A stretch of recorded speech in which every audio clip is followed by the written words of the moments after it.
Hello दोस्तों, दृष्टि IAS के इन फोकस प्रोग्राम में आप सभी का स्वागत है। आप में से कई लोगों ने अपने सिलेबस की तैयारी के दौरान, सिलेबस को पढ़ने के दौरान बैंकों के राष्ट्रीयकरण के बारे में पढ़ा होगा और जब सिलेबस आपने कंप्लीट किया होगा उस समय भी इसके बारे में जानकारी ली होगी। जिन लोगों ने अभी तक नहीं पढ़ा है वो भी इसके बारे में आने वाले समय में पढ़ लेंगे।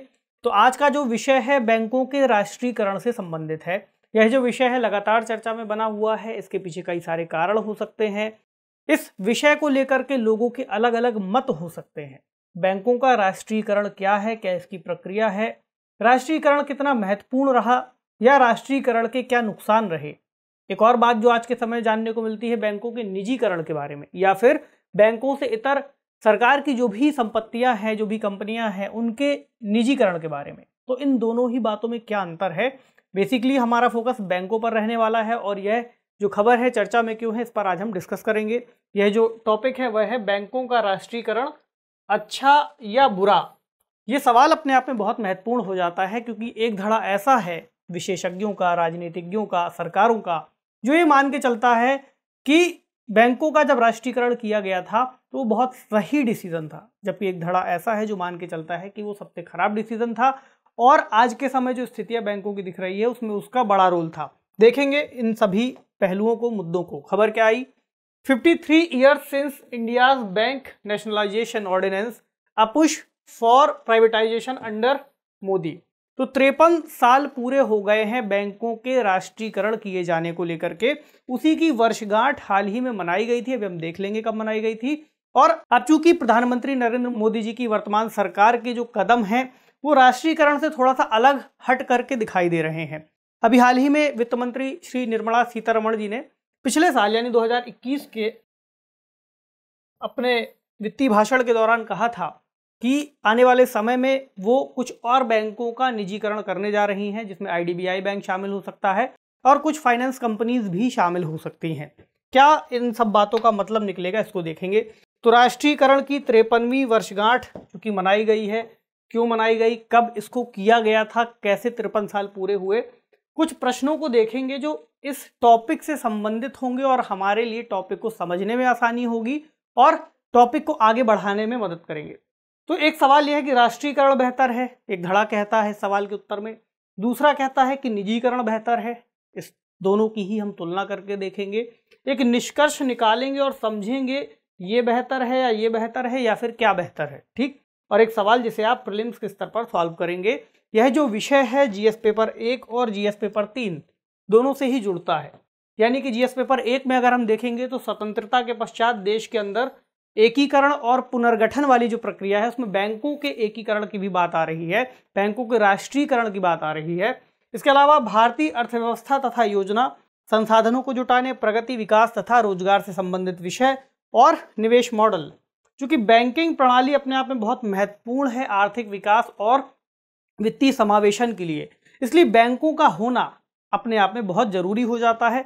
और बैंकों का संचालन, दरअसल हम जो बात कर रहे हैं राष्ट्रीयकरण को लेकर के या निजीकरण को लेकर के, तो जो दोनों ही शब्द जुड़े हुए हैं बैंकों के संचालन से जुड़े हुए हैं। तो जो बैंकों का संचालन है वो अपने आप में बहुत महत्वपूर्ण है बैंकों की प्रगति के लिए, बैंकों के द्वारा किए जाने वाले कार्यों के लिए। अगर हम एक बैंक की संरचना को देखें तो बैंक का मुख्य कार्य क्या होता है, जमा स्वीकार करना, ठीक, जो लोग मौजूद हैं उनको ऋण देना, ठीक, यानी कि वित्तीय संपत्ति का एक तरह से मैनेजमेंट करना, ठीक। तो बैंकों के कुछ प्रमुख कार्यों की हम बात कर रहे हैं। तो एक समय ऐसा था जब बैंकों का जो स्वामित्व था काफी ज्यादा निजी लोगों के हाथ में था। इससे क्या दिक्कत आ रही थी, इससे सरकार को कुछ दिक्कतें आ रही थी। और ऐसा नहीं है कि बैंकों का जब राष्ट्रीयकरण किया गया तो 1969 में, अभी हम जिस राष्ट्रीयकरण की बात कर रहे हैं 1969 की बात कर रहे हैं, जुलाई 19 यानी 19 जुलाई 1969 को इंदिरा गांधी जी की तत्कालीन सरकार ने बैंकों का राष्ट्रीयकरण करने का निर्णय लिया और 14 बैंकों का राष्ट्रीयकरण कर दिया।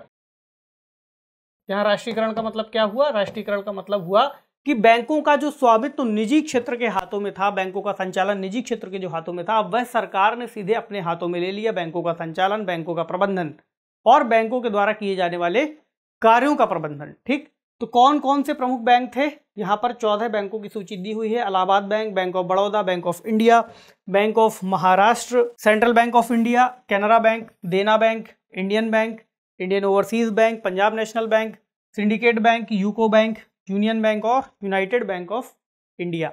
ये कुछ प्रमुख 14 बैंक थे जो उस समय लगभग देश के जो वित्तीय जमा थे उसका लगभग 85% तक कवर करते थे। तो जब ऐसा डिसीजन लिया गया तो अपने आप में बहुत बड़ा डिसीजन इसको कहा गया, और जाहिर सी बात है कि जो निजी क्षेत्र से जुड़ा हुआ था, जो बड़े बड़े उद्योगपति, पूंजीपति, जिनका पैसा उन बैंकों में लगा हुआ था, उन्होंने इसका जम करके विरोध किया। लेकिन उसके बावजूद सरकार ने इस निर्णय को पूरा किया और इससे जुड़ा कानून पारित कर दिया। और अब जब हाल ही में 19 जुलाई को इसकी 53वीं वर्षगांठ मनाई गई, तो उस समय भी इसको लेकर के आज के दौर में भी कई सारी ऐसी बातें जानने को मिलती हैं जो एक पक्ष इसका विरोध करता है और एक पक्ष इसका समर्थन करता हुआ दिखता है। तो भारतीय राष्ट्रीय कांग्रेस के जो वरिष्ठ नेता हैं वो कहते हैं, जैसे कुछ का नाम ले लें, श्री जयराम रमेश जी, उनका कहना है कि एक परिवर्तनकारी कदम था जो उस समय उठाया गया था। और जैसा कि हमने शुरुआत में डिस्कस किया कि वित्त मंत्री निर्मला सीतारमण जी ने अपने बजट 2021 के भाषण में ऐसा कहा था कि वे आने वाले समय में कुछ और बैंकों का निजीकरण करने वाली हैं। तो ऐसे में इस बैंकों के निजीकरण को लेकर के उन्होंने विरोध दर्ज कराया है। चूंकि मानसून सत्र चल ही रहा है संसद का, ऐसे में ऐसा माना जा रहा है कि आने वाले समय में सरकार इससे जुड़ा कोई ना कोई बिल पेश कर सकती है और कुछ बैंकों के निजीकरण की बात कर सकती है। अब यहीं से ये जो डिबेट है शुरू हो जाती है कि जो बैंकों का निजीकरण आज के समय किया जा रहा है वो कितना सही है। दूसरी बात, जब उस समय राष्ट्रीयकरण किया गया था तब क्या परिस्थितियां थी और उस राष्ट्रीयकरण को कितना हम सही ठहराएंगे या गलत ठहराएंगे। हालांकि ऐसा नहीं कि राष्ट्रीयकरण केवल उस समय ही किया गया था। आपको याद होगा कि आरबीआई का भी राष्ट्रीयकरण किया गया था। आरबीआई को पहले आरबीआई एक्ट 1934 के थ्रू शुरू किया गया था। ठीक, आगे जाकर के 1948 में आरबीआई की जो ओनरशिप है वो ट्रांसफर की गई, यानी RBI transfer of public ownership act 1948। उसकी वजह से आगे चल करके 1 जनवरी 1949 से ये जो इसका राष्ट्रीयकरण था, यानी इसका स्वामित्व था, वो सरकार के पास आ गया और आरबीआई ऑपरेट करता रहा। उसके बाद फिर 1969 का वो हमने जो राष्ट्रीयकरण है उसको देखा।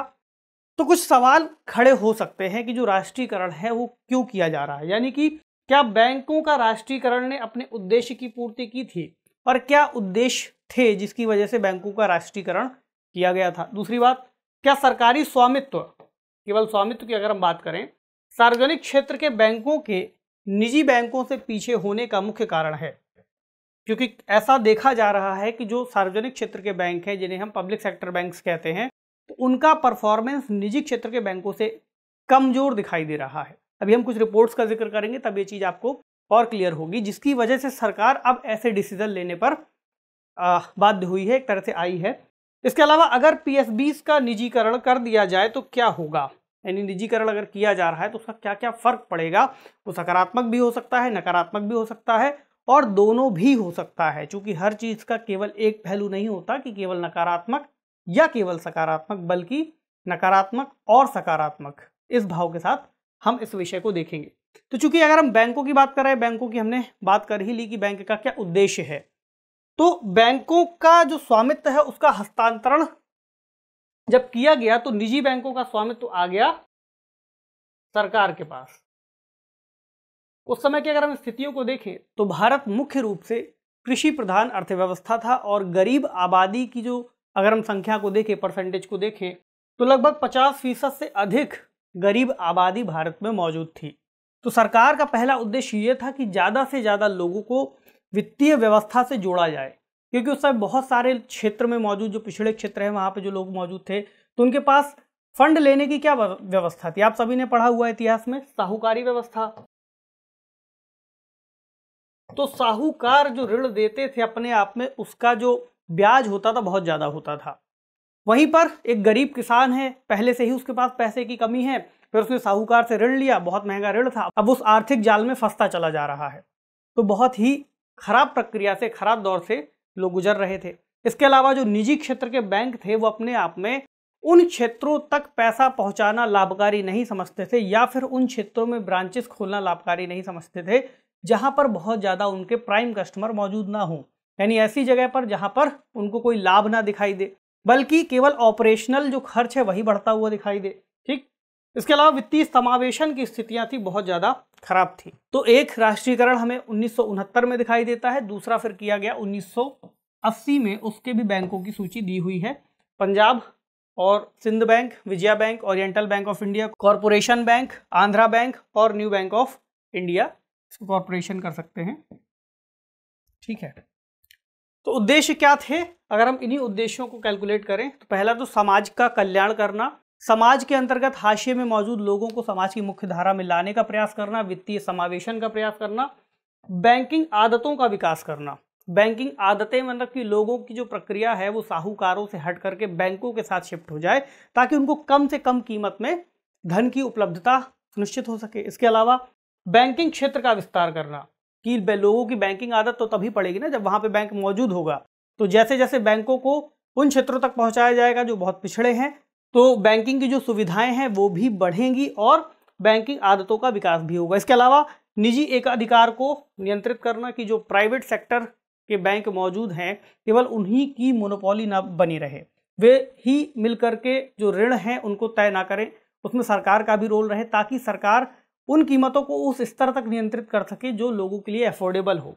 इसके अलावा क्षेत्रीय असंतुलन कम करना, मतलब कि एक एरिया ऐसा है जहाँ पर बहुत अच्छी आबादी है, कोई बड़ा मतलब हम कह सकते हैं कोई शहरी आबादी है, वहाँ पर तो बैंक सारे मौजूद हैं। एक ग्रामीण क्षेत्र है जहाँ पर दूर दूर तक कई सारे ग्रामीण क्षेत्रों में कोई बैंक ही नहीं है। क्षेत्रीय असंतुलन और वित्तीय समावेशन सभी को इस व्यवस्था से जोड़ने का प्रयास करना।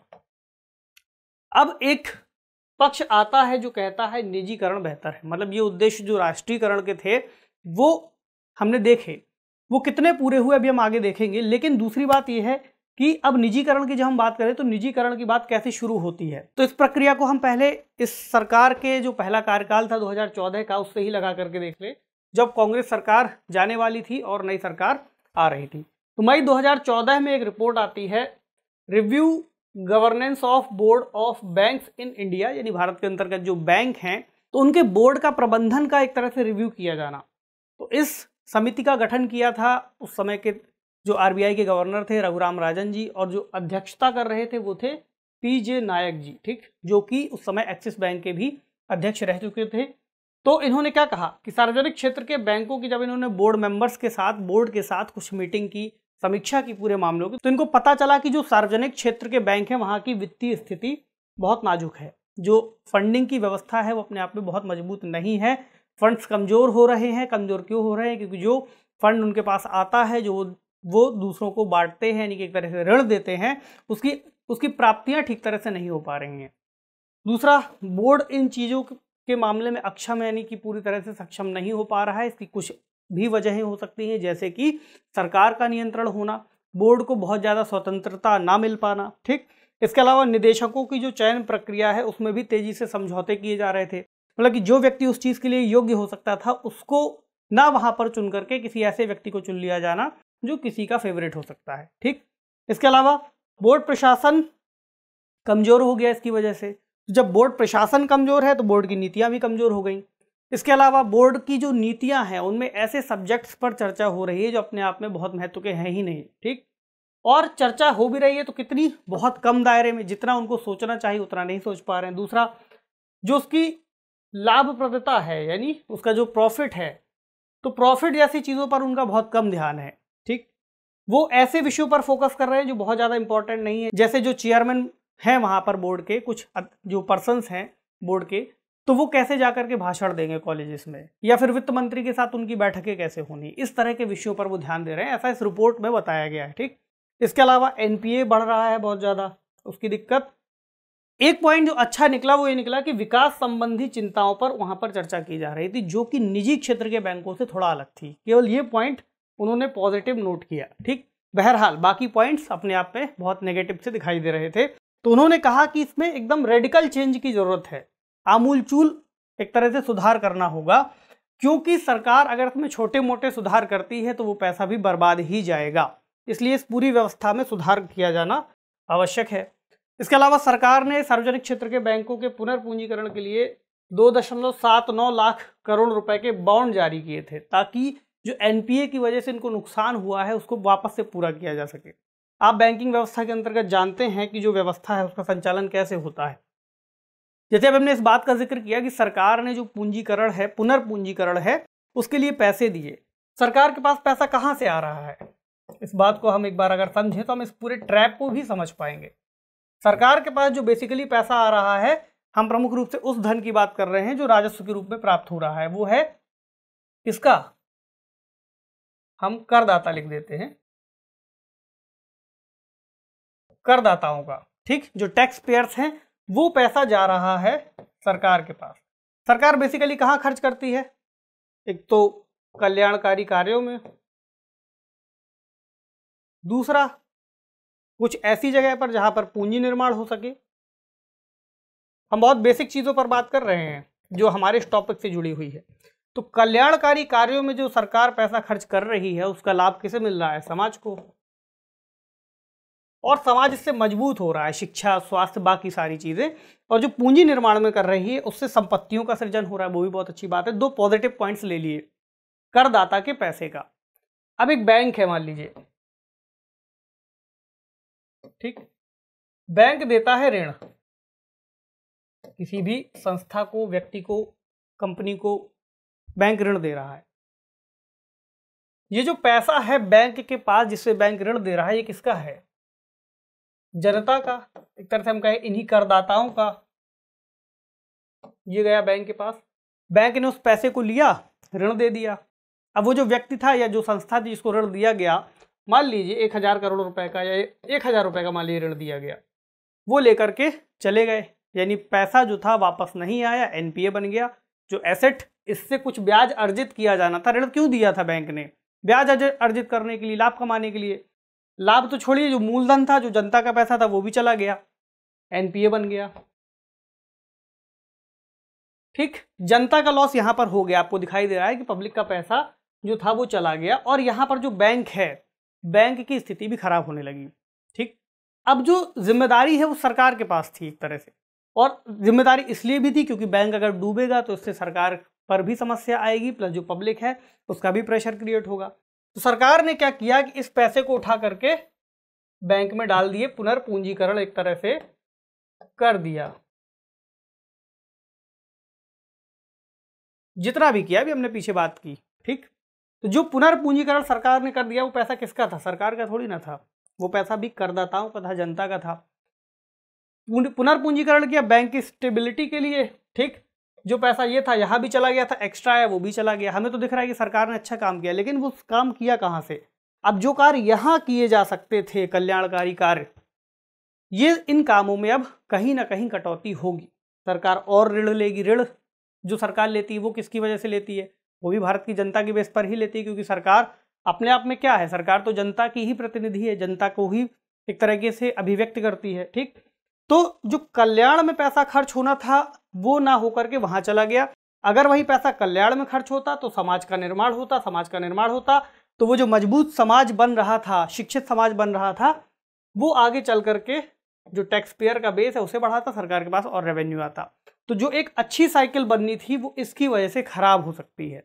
ये इसका एक छोटा सा एग्जाम्पल है समझने का इस वाले पॉइंट को, कि सरकार ने जो बॉन्ड जारी किए, बॉन्ड जारी करने का मतलब है कि सरकार ने क्या कहा कि हम, बॉन्ड का मतलब है कि मार्केट से उधारी। एक तरह से बॉन्ड सरकार किसको देगी? पब्लिक में। जो लोग सरकार को बॉन्ड लेकर के पैसा दे रहे हैं, एक तरह का वो ऋण है, बाजार से लिया गया। ठीक, तो इस ऋण की वजह से, इस ऋण को सरकार ने किसको दिया? पुनर्पूंजीकरण में। तो एक तरह से और उधार ले लिया। इसका जो भरपाई होगी वो किसके पैसे से होगी? टैक्स पेयर के ही पैसे से होगी, यानी जनता का ही पैसा घूम रहा है। तो पुनर्पूंजीकरण से जो बॉन्डों का भुगतान है वो 2036 तक सरकार करती रहेगी। इकोनॉमिक सर्वे जो 2020 का आया था उसने बैंकों के राष्ट्रीयकरण की समीक्षा की थी, जिसमें हमें बहुत सारे पॉइंट्स महत्वपूर्ण मिलते हैं। जैसे कि उसने कहा था कि पब्लिक सेक्टर बैंक में जो निवेश किए गए, मान लीजिए 1 रुपये जो निवेश किया जा रहा है उसका केवल 71 पैसे ही मार्केट वैल्यू के बराबर दिखाई पड़ रहा है। यानी 1 रुपये अगर किसी ने लगाया तो केवल 71 पैसे ही बन पा रहा है। इसको कहते हैं book to market ratio. Book to market ratio क्या होता है? किसी कंपनी की बुक वैल्यू को दिखाता है, ठीक। बुक वैल्यू क्या होती है? उस कंपनी में मौजूद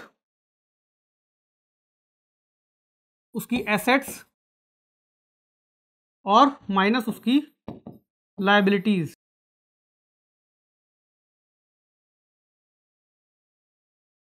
उस कंपनी के पास या उस बैंक के पास जितनी संपत्ति है और जितनी उसकी देयताएं हैं, यानी उसकी लायबिलिटीज है, उनको घटा दे तो जो वैल्यू आएगी वो आएगी बुक वैल्यू।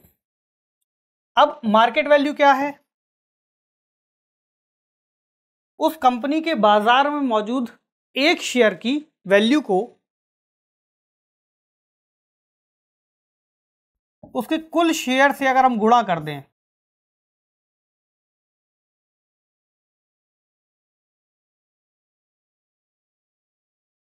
तो जो निकलेगा, एक शेयर की वैल्यू गुणा कर देगी उसके सभी शेयर की संख्या से, तो जो वैल्यू निकलेगी उसकी मार्केट वैल्यू होगी, ठीक।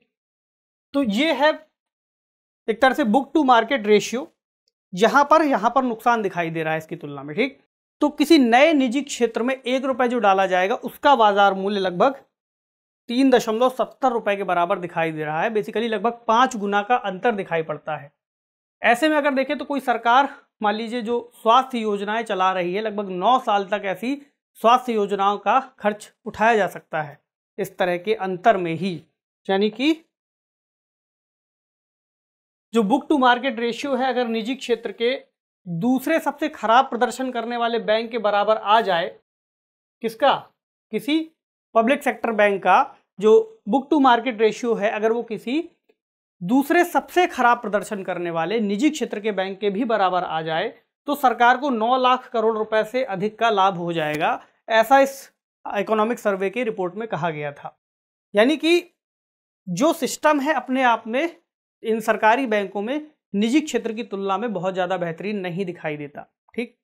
तो क्या ऐसा मान लिया जाए कि जो राष्ट्रीयकरण किया गया था वो समय बहुत खराब निर्णय था, ठीक, या फिर आज के समय जो निजीकरण किया जा रहा है वो अपने आप में बहुत बेहतरीन निर्णय है?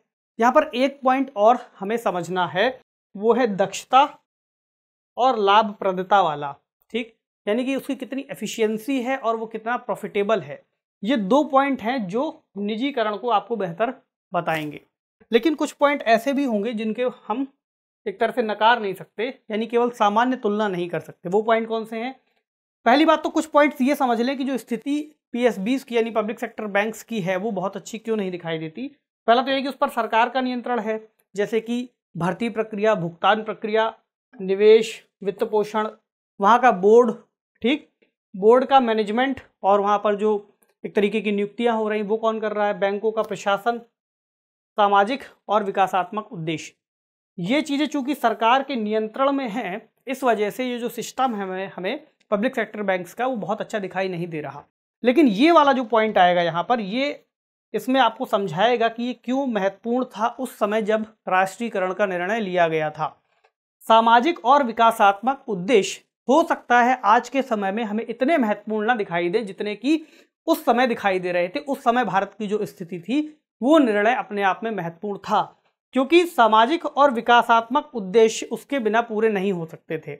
जो निजी क्षेत्र के बैंक उस समय मौजूद थे, प्राइवेट लोगों के हाथ में पैसा था, तो वो जरूरी नहीं है कि वो उस तरह से निवेश करते या विकास के मुद्दों को एड्रेस करते हुए वहां पर खर्च करते जहां पर गरीब लोग रहते हैं। लेकिन चूंकि नियंत्रण सरकार ने अपने हाथ में लिया, इसकी वजह से बहुत सारी चीज़ों में सुधार करने का प्रयास किया और बैंकिंग व्यवस्था को आगे बढ़ाया। तो अगर हम इसका एग्जाम्पल देखें तो वर्तमान सरकार की एक नीति से ही जोड़ करके देख सकते हैं। सरकार ने एक योजना चलाई थी, जनधन आधार मोबाइल, याद होगा आपको, इसे ही जैम ट्रिनिटी कहते थे, ठीक। तो 2014 में योजना शुरू की गई। इस योजना का मकसद क्या था? इसमें बैंक खाते होंगे गरीब लोगों के, ठीक, जिसको जनधन खाता कहते हैं। इसको जोड़ा जाएगा आधार प्रक्रिया से और मोबाइल से, कि ताकि लोगों के खातों में डायरेक्टली पैसा ट्रांसफर किया जा सके, डीबीटी दी जा सके, ठीक, डायरेक्ट बेनिफिट ट्रांसफर, जिससे कि जो लीकेज की समस्या है वो दूर की जा सके, ठीक।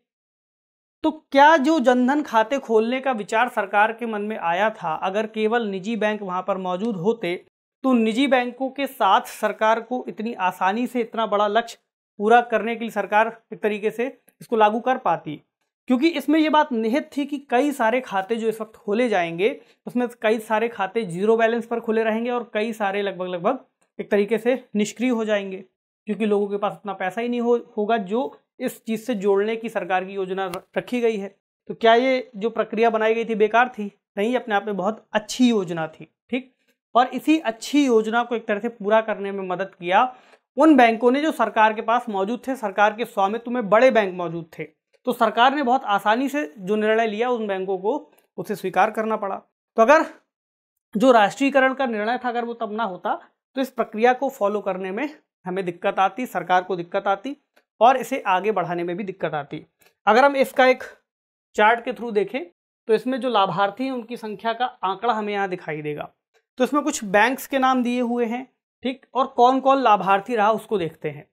तो पब्लिक सेक्टर बैंक ऐसे रहे जिसमें number of beneficiaries at rural और semi urban central bank branches.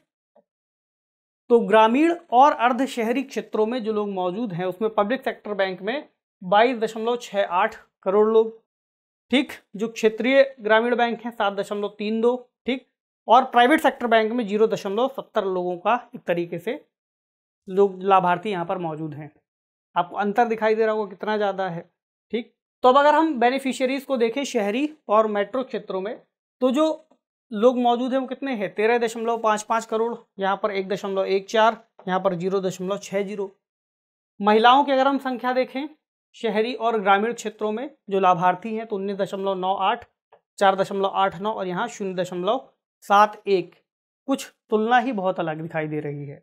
ठीक, टोटल नंबर ऑफ बेनिफिशरीज में अगर हम देखेंगे तो 45.99 यानी लगभग 46 करोड़ में से केवल 1.30 ही निजी क्षेत्र के बैंकों से आते हैं। ठीक है, और ये क्या है, उनका कितना जमा है उसके बारे में भी दिया हुआ है कि किस बैंक में कितना एक तरीके से जो सामाजिक वर्ग है उसको लाभ निजी क्षेत्र का बैंक कितना दे पा रहा है, कितना पब्लिक सेक्टर बैंक दे पा रहा है।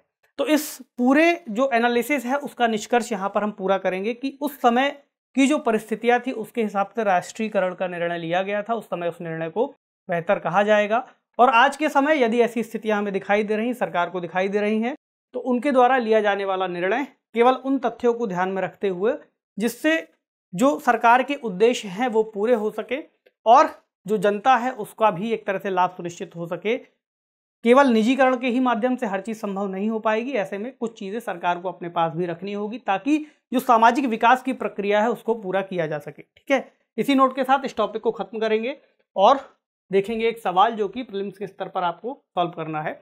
वर्ष 1969 में केंद्र सरकार द्वारा निम्नलिखित में से किस बैंक का राष्ट्रीयकरण नहीं किया गया? Option Allahabad bank, bank of India, देना बैंक या फिर विजया बैंक। तो इस बार 1969 में जो राष्ट्रीयकरण किए गए थे उसमें से कौन सा बैंक शामिल नहीं था? कमेंट सेक्शन में जल्दी से आपको इसका जवाब देना है। उम्मीद है आज के इस टॉपिक में आपने बहुत कुछ सीखा होगा। आपसे मिलेंगे अगले सेशन में किसी अन्य महत्वपूर्ण विषय के साथ, तब तक पढ़ते रहिए। शुक्रिया।